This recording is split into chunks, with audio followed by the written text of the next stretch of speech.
جی شیخ، یہ ایک ایسا ہو رہا ہے نا کہ آ، کفر کا گڑھ بنایا جا رہا ہے، اور اس میں ان لوگوں کو پرووائڈ کیا جا رہا ہے کفر کرنے کے لیے، اور کفر کے ائمہ کو انوائٹ کر رہے ہیں اس کو اوپننگ کرنے کے لیے وغیرہ.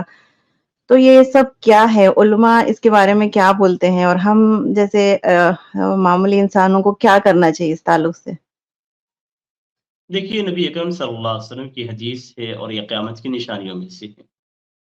نبی اکرم صلی اللہ علیہ وسلم کی حدیث ہے کہ قیامت اس وقت تک قائم نہیں ہوگی حتی تعبد قبائل من امتی الاوثان، یہاں تک کہ میری امت کے کچھ قبیلے بتوں کی عبادت کریں گے، وطن کی عبادت کریں گے. تو یہ حدیث کے اندر بیان کیا گیا ہے.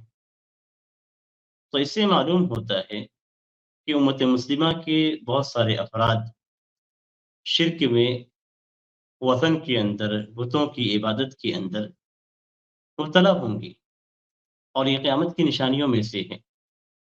تو اگر اس طرح کی کوئی چیز دیکھی جاتی ہے تو نبی اکرم صلی اللہ علیہ وسلم کی حدیث ہمارے سامنے ہے کہ اس وقت تک قیامت قائم نہیں ہوگی جب تک کہ میرے امت کے کچھ قبیلے وطن کی عبادت نہیں کریں گے.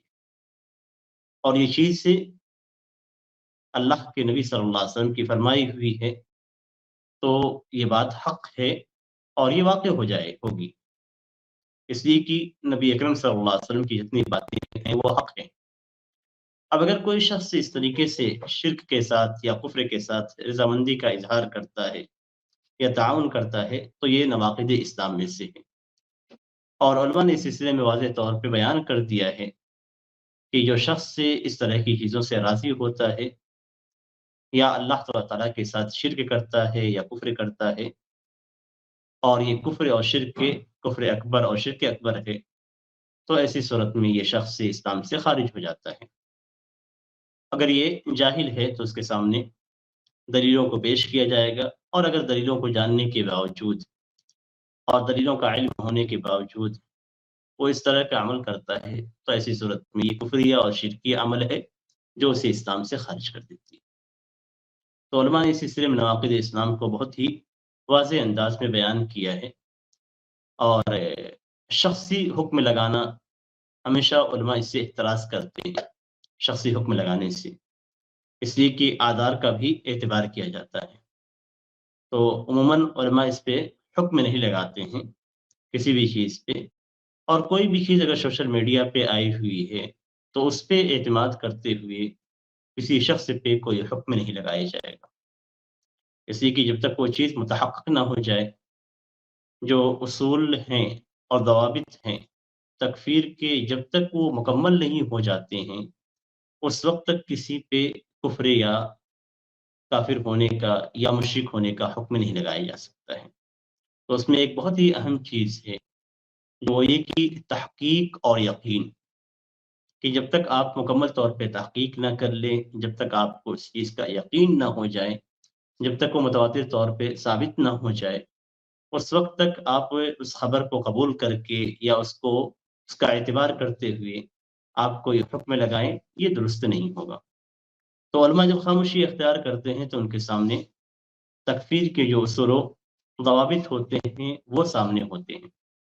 اور اس سلسلے میں چونکہ مکمل طور پہ ان کے سامنے اصول و ضوابط مکمل نہیں ہوتے ہیں، اس لیے وہ حکم نہیں لگاتے ہیں. اور اس کے اندر ایک نصیحت پہلو ہوتا ہے، حجت کو قائم کرنا، نصیحت کرنا.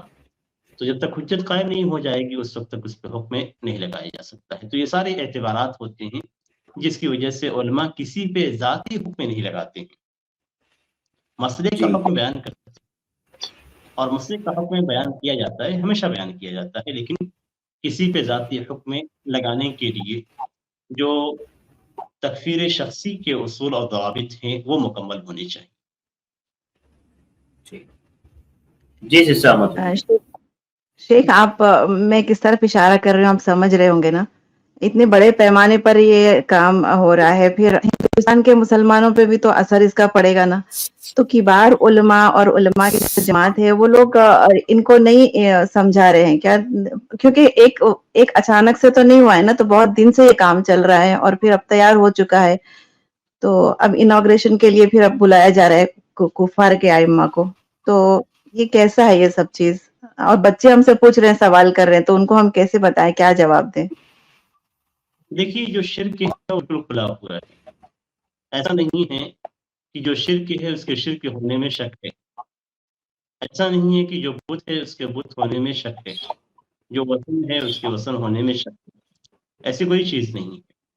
और उलमा ने इससे तरह के मसाइल पे ज़बान खोली है, बात किया है, बतलाया है। ये सारी चीज़ें हैं। लेकिन यहाँ पे मसला क्या है कि हमारे हिंदुस्तानी अवाम के पास अरबी जानने का कोई ज़रिया नहीं है। और जो हमारी हिंदुस्तानी अवाम है वो अपने उसूल के मुताबिक फतवा चाहती है, जबकि जो मुफ्तियान होते हैं वो फतवा के उसूल और दवाबित के मुताबिक फतवा देते हैं। तो अवाम क्या चाहती है? अवाम चाहती है कि शख्सी हुक्म लगाए जाए। तो अवाम के शख्सी हुक्म लगाने से कोई आलिम शख्सी हुक्म नहीं लगाएगा।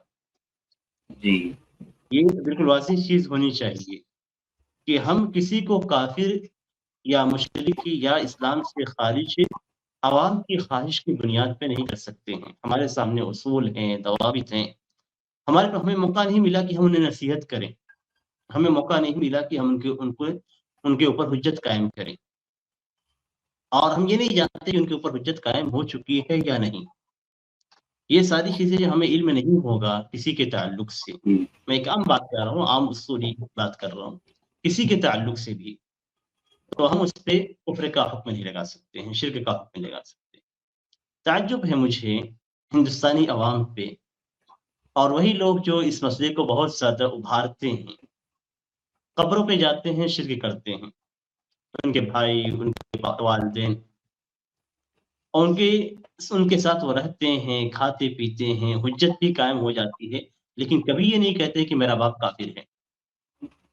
समझाते हैं अपने बाप को, अपने भाई को, लेकिन कभी नहीं कहते कि मेरा भाई मुशरिक है। बीवी के साथ रहते हैं, कभी नहीं कहते कि मेरी बीवी मुशरिक है, मेरा उसके साथ रहना जायज़ नहीं है। ये कभी नहीं कहती कि मेरा शौहर मुशरिक है, उसके साथ मेरी ज़िंदगी गुज़ारना ये हराम है।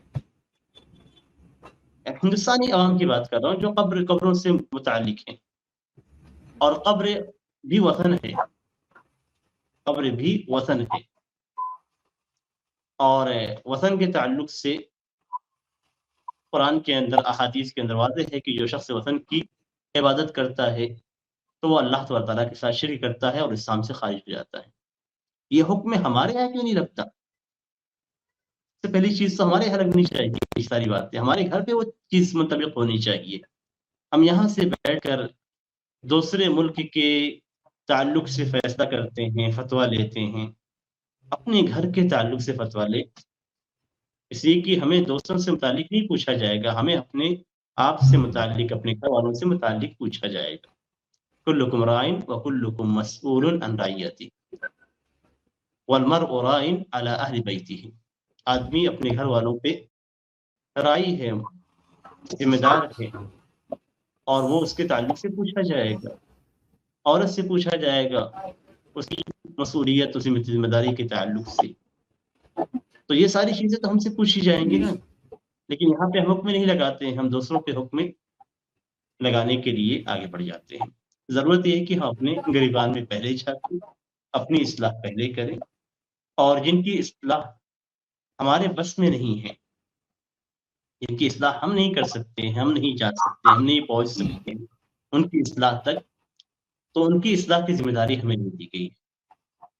जिनकी इस्लाह की ज़िम्मेदारी हमें दी गई है, उनके ताल्लुक से हम अपनी ज़िम्मेदारी अदा करें, और वहाँ पे हम सोचें कि क्या यही चीज़ हम अपने घर पे फिट कर सकते हैं या नहीं। जो दूसरों पे फिट करने के लिए हम बात कर रहे हैं, जहाँ पे उलमा के फतावे को तलाश कर रहे हैं, इसी उलमा के फतावों को अपने घरों के ताल्लुक से भी तलाश करें और पूछें। फिर क्या नतीजा होता है आप खुद देख लेंगे। तो इस तरीके से सोचने की ज़रूरत है। जज़ाकल्लाह खैर। सिस्टर, उम्मीद है आपको जवाब मिल गया होगा। बहुत-बहुत हाँ, शुक्रिया अल्हम्दुलिल्लाह क्लियर हमारे है। साथ जी, रहने। जी।